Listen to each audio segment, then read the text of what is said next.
मनोहर भाइयों, नमस्कार। मेरा नाम डॉक्टर प्रिय रंजन त्रिवेदी है। मैं दिल्ली से बोल रहा हूँ, प्रिय Ranjan Trivedi official YouTube channel के माध्यम से। आज 21 फरवरी है, तो जानिए आज के दिन की महत्ता क्या है।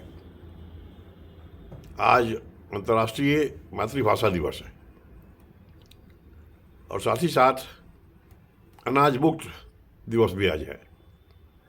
अनाज मुक्त आहार दिवस है। पहले जानते हैं कि अंतर्राष्ट्रीय मातृभाषा दिवस क्या होता है।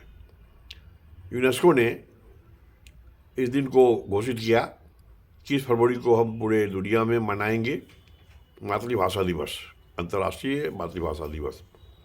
कहने का मतलब है कि हर एक देश में सैकड़ों तरह की भाषाएं होती हैं, कभी कभी एक दो भी होती है।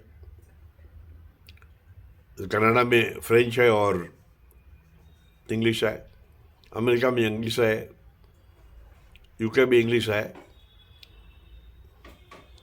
लेकिन कुछ ऐसे देश हैं जहाँ पर मातृभाषा अलग अलग है। जैसे भारत में देखें आप, कितनी मातृभाषाएं हैं और उसके अंदर जो फिर इस तरह की बोलियां हैं, स्थानीय स्तर पर वो हज़ारों में है। तो जो जिस भाषा में पैदा होने के बाद अपनी माता पिता से बातें करते हैं, उसी को मातृभाषा कहते हैं। उसका हमें इज्जत करनी है और देखना है, क्योंकि मातृभाषा के माध्यम से आप सबसे जल्दी सीख सकते हैं। अगर कोई प्रशिक्षक प्रबोधन दे रहा है, आपको सिखा रहा है, तो आपकी मातृभाषा में आप जल्दी पहुंचेंगे, जल्दी सीखेंगे और अपने लक्ष्य पहुंचेंगे। और लेकिन अगर आप मातृभाषा के अलावा दूसरी भाषा है, लोगों को समय लगता है। अगर मान लें कोई चाइना में, रूस में, जापान में अंग्रेजी माध्यम से पढ़ाए तो उनको दिक्कत होगी। इसलिए वहाँ पर जितनी पढ़ाई है वो अपनी मातृभाषा में होती है। साथ साथ आप वैकल्पिक भाषा भी पढ़ सकते हैं, अंग्रेजी, हिंदी या कोरियन या स्पेनिश, जर्मन, फ्रेंच, पोर्चुगीज़, कोई भाषा पढ़ लीजिए आप। तो उससे फिर आपको बिजनेस में, व्यापार में, अंतर्राष्ट्रीय संबंध को बढ़ाने में सुविधा मिलेगी। लेकिन अगर आप अपनी मातृभाषा के मतलब सीखते हैं और आप एक फैक्ट्री में टेक्नीशियन हैं, वर्कर हैं, जहाँ तक उत्पादकता की बात है, आप उतना ही लाएंगे, उत्पादन करेंगे। तो मातृभाषा का भी ख्याल रखना है और मातृभाषा जिनकी जो है उसकी इज्जत करनी चाहिए। आपको उससे प्यार होना चाहिए, उस भाषा में बोलें, बात करें। और फिर साथ साथ जो राष्ट्रीय भाषा है, अंतर्राष्ट्रीय भाषा है, उस पर भी आप काबू रखें। तो इससे अच्छा कुछ नहीं हो सकता।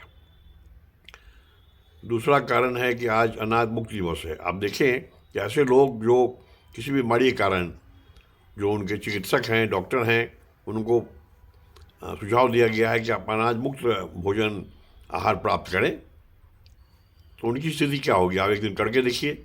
उनको अच्छा लगेगा कि चलो हमारे साथी भी हैं।